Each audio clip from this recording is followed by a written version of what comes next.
Hey there, what is up? My name is Sage and you are watching D&D Daily. Today I'm going to be doing a deep dive into the Life Domain Cleric. Now before doing my deep dives, I like to talk about how I personally evaluate a subclass. I like to look for what is unique about the subclass, what can it do that none of the other subclasses can, and I like to expand on that and do my build rooted in that. Now what that means is if there's a combat style that the subclass supports, I'm going to lean in that even if it's not as good of a combat style as the main class supports. The Life Domain is one of those builds. So without further ado, I'm going to jump into the Life Domain Cleric. I'm going to jump into its features, its strengths, and its weaknesses, and I'm going to give an example build at the end. At level 1, we get heavy armor proficiency, we get the Disciple of Life feature, as well as the Bless and Cure Wounds spells. As one of the clerics who gets access to heavy armor and later the Divine Strikes features, it seems the designers were considering the Life Domain Cleric a upfront bruiser healer. But keep in mind this is completely optional. You could absolutely use medium armor and dex and focus on being a midline support. Those are kind of the two clerics that often pop up, is the frontline Gish and the midline support. This one can be either, and that's really what heavy armor is offering us, is the flexibility to be what we want.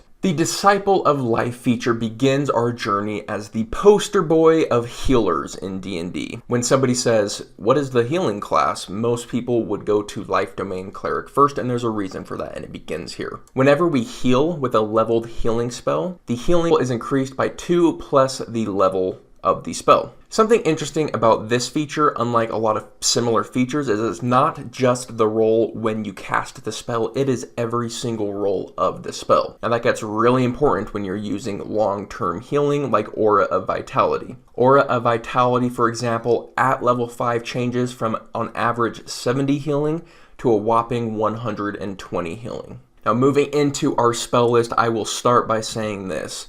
The Life Domain Cleric is the most cleric of all clerics. Every single spell in their expanded domain list is already on the cleric spell list. So we're not getting any unique druid flavor here. We're not getting any unique fireballs or wizarding here. We are a cleric's cleric. And so that's kind of interesting when I'm talking about flavor and the uniqueness of the class, because we're really not branching out, but that's what we're going to dive into, is the fact that we are the most cleric of clerics. So we're going to be very, very cleric-y. And another note about having a spell list that's all the cleric spells, a lot of them are spells you would have taken. Spiritual Weapon, Revivify, Lesser Restoration, Cure Wounds. There's a bunch that are probably already on your spell list, and now we get to branch off and try a bunch of new cleric spells. So it's a way to get deeper into the cleric spell list. So I don't know if I need to talk much about Bless. It's a cleric staple. It's one of the spells you're going to be casting as your fight-winning concentration spell. It increases your attack power by making your attacks more likely to hit. It increases your concentration. So if your wizard's concentrating on a powerful fight-winning spell, you are helping the team's offense by keeping that concentration going. If your team is focused on making them do a bunch of saves and not concentrating on anything, Bless won't do anything. So you actually have to read the situation to get a lot of use out of Bless. It's not a one-size-fits-all, which I think is often a misunderstanding with it. As for Cure Wounds, it's often left behind in lieu of Healing Word. However, having it does offer some advantages that Healing Word can't. For example, if we're wanting to use our bonus action to do some damage with our Spiritual Weapon, we can use Cure Wounds still to heal a downed ally. It also does more healing, and as this cleric, where that healing kind of compounds on itself, yeah, it makes a bit of a difference. Don't get me wrong, we're probably still going to want Healing Word, but it's nice to just have another option in our back pocket whenever needed. At level 2, we get Channel Divinity Preserve Life. This is going to heal our cleric level times 2 in hit points, but no greater than half the HP of the target. It can also be split among any amount of targets within 30 feet of us. And we can divide it however we like. We can give 1 hit point here and 25 here. This will always be a solid amount of healing and kind of acts as a superior Healing Word in most situations. Instead of casting Healing Word, you can cast this for some extra healing, and it's useful in most situations that Healing Word is also useful in. And this Channel Divinity is going to be premium healing until around level 5. At level 3, we get Lesser Restoration as well as Spiritual Weapon. I'm probably going to be taking Spiritual Weapon on the majority majority of my clerics because it's one of our fundamental combat spells, so it's nice to have it on our list so we can explore the rest of our list more. Similarly, Lesser Restoration is one of those spells that you probably were going to take as a cleric, so it's nice that we don't have to prepare it, and again, we can dive deeper into our cleric spell list. Silence, Prayer of Healing, Hold Person, and Enhanced Ability are all spells I would be eyeing early out the gate. Level 5 comes with Revivify and Beacon of Hope. Revivify is another one of those cleric taxes that now we don't have to spend our spell slots on. Beacon of Hope, on the other hand, is a spell I probably wouldn't normally take as a cleric, but I'm kind of excited to have it on my spell list. It is situational. It is specifically best used when we are fighting an enemy who's going to be targeting our wisdom saves a lot. There are a lot of creatures that target wisdom saves, but if it's their main combat thing is targeting wisdom saves, Beacon of Hope will be amazing in that situation. It also maximizes any healing we do to anybody within 30 feet of us, though I will say if we're looking to heal, Aura of Vitality is going to be a better option, but it's nice to have that extra little bit on Beacon of Hope when we are in the situation where we're fighting someone who targets wisdom a lot.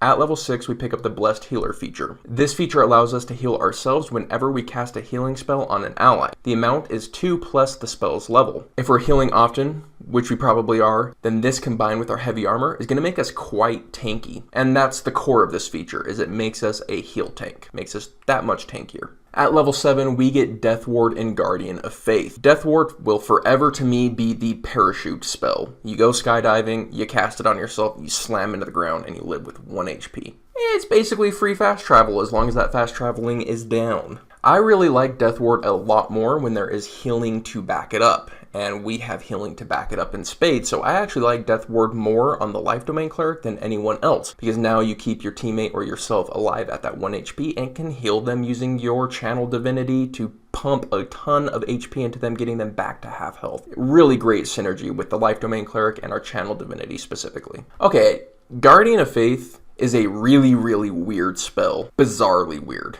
It's super rare to have true damage in the game. It's super rare to have area control that lasts 8 hours with no concentration. It's just different than most other spells, but not necessarily great. The problem with this spell is it only procs when they enter the creature's region, and the creature's region is a 4x4 creature if we're looking at it on a grid, and then it has an extension of 2 out from there, so it ends up being a 6x6 grid, that if an enemy enters it, they make a dexterity saving throw. If they succeed, they take 10 damage. If they fail, they take 20. Once the Guardian does 60 damage total, it disappears. It's kind of nice that we have area control, because if we can convince enemies not to walk in that region, it buys itself. But if enemies just kind of push through, they take a little bit of damage, and now they're in that region, and the region does nothing to stop them at that point. But I could totally see it being a bit of a safe haven for a caster in the backline, because it lasts 8 hours, you can cast it before a long rest and get your spell slot back right away, and it's just that little bit of extra protection around your rest site. But its biggest advantage is definitely that it doesn't require concentration. So we can set up traps, we can clog up hallways, and we can combine it with our concentration spells. So by using its 30-foot cast range, we can put the Guardian behind them, we cast Spiritual Guardians on ourselves,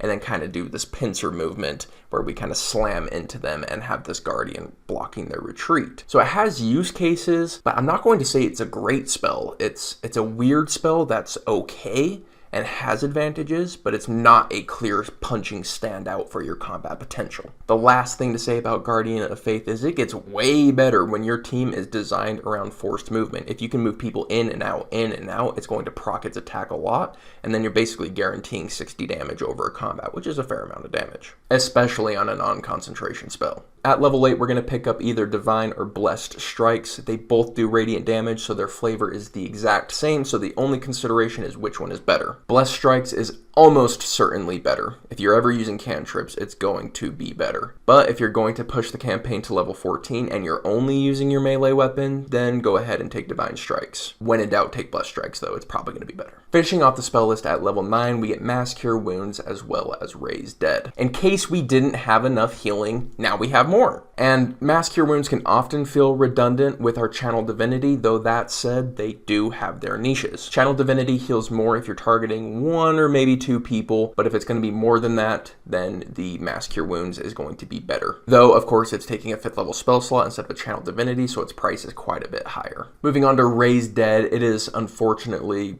bad. The problem with Raise Dead is if we need it, we can take a long rest and prepare it. Revivify is just way better than Raise Dead. It doesn't have any disadvantages, and it costs much less to cast, so we're going to want to Revivify if possible. And if we can't, then we would have been able to just rest and prepare Raise Dead to cast it the next day. But we always have it prepared, so it's basically a wasted preparation, unfortunately. At level 17, we cap out our subclass with Supreme Healing. What Supreme Healing does is it makes any dice rolled for our healing be automatically maximized. Now, something to keep in mind is high level healing is flat. Heal just does 70 healing, for example, whereas the lower level healing uses the dice. So this is really buffing our lower level healing and making it more effective into the late game. But taking a look at Aura of Vitality again, where we originally boosted it from 70 HP to 120 HP on average, now we take it from 120 HP on average to a flat, guaranteed 170 healing. That's a lot of healing for a 3rd level spell. Basically, this feature keeps our low level healing relevant into the late game. Moving into the build, I talked about how the Life Domain Cleric has flexibility. It can either be up close fighter or it can be a mid-ranged support. Now for me,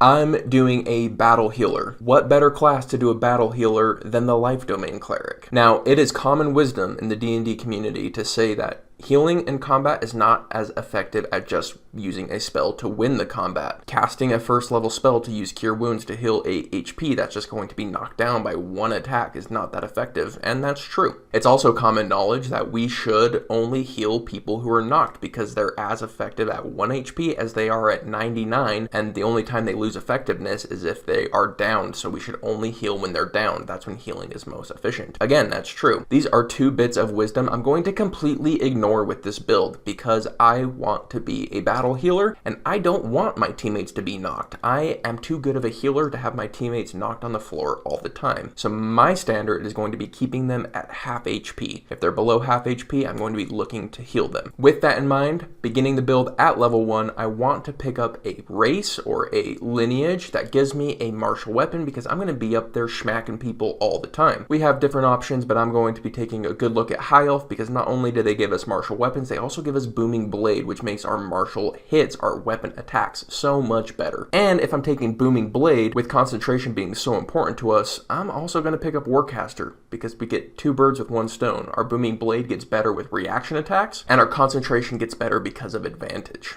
Up until level 5, we're playing pretty standard Cleric, but at level 5, I'm going to be making a change. Instead of being focused on Spiritual Weapon and Spirit Guardians, I'm going to change my focus to Aura of Vitality as my main concentration spell. Now this changes quite a bit. We're going to be doing a lot less damage and a lot more healing, but it also reserves our bonus action, so Spiritual Weapon is no longer going to be boosting our defense. So now it's action, use our Booming Blade, and bonus action, heal someone. We can also use our action to go for some of those bigger blasts, inflict wounds, and guiding bolt. So this is going to be more of a spell guzzling build than the Spiritual Guardian and Spiritual Weapon type, and it's not going to be as good. I'm going to tell you that right now. It's not going to be as good, but it's going to be unique because we are going to be a really dope battle healer, something that is very rare in D&D. Now, while it might not be as good, one benefit of using Aura of Vitality is that it's a combat spell and an out of combat spell. So if we get into a combat and we cast it and we fight and it lasts 4 rounds, we still have a remaining 6 rounds to benefit from that healing. So with 1 spell slot, we not only won the combat, now we also recovered from the combat afterwards. So it's kind of more spell efficient in that way, but less spell efficient in the fact that we want to be casting spells to do extra damage with our action. This build feels pretty paladin-y. We are heavy armored, we're fighting in melee, and we have this aura around us of 30 feet. And so like a paladin, we're going to want to encourage our allies to stay within 30 feet of us. That way they gain the benefits of the healing, and that way they gain access to our Channel Divinity and Healing Word and our other spells that can target them. And this playstyle would stick with us until basically the end of the game. As we gain levels, we'll have more efficient healing. If we even get to level 17, we're going to have Supreme Healing, making our Aura of Vitality way better. And of course, you're going to be mixing in some of those higher level spells as we go, but overall, general, this is going to be the core combat that I'm going to be taking with my Life Domain Cleric until the end of days. As I said at the beginning of this video, this is the most cleric-y cleric to ever cleric. You can play either type of the standard cleric just fine. So even in its playstyle, it's the most cleric-y of clerics. It can play both standard clerics. Combat is going to play the exact same as most clerics, except our healing's just a bit better. Spiritual Guardians and Spirit Weapon is probably going to be your standard through most of the mid-range levels. The main thing that's mixing it up is the fact that I'm choosing to focus far more on healing than I am on what is most effective. And that's really where the uniqueness comes in for the Life Domain Cleric for me. This has been my deep dive into the Life Domain Cleric. We are D&D Daily. We release new D&D content every single day, so if that's interesting to you, hit the subscribe button, and I'll see you on the next one. Peace out.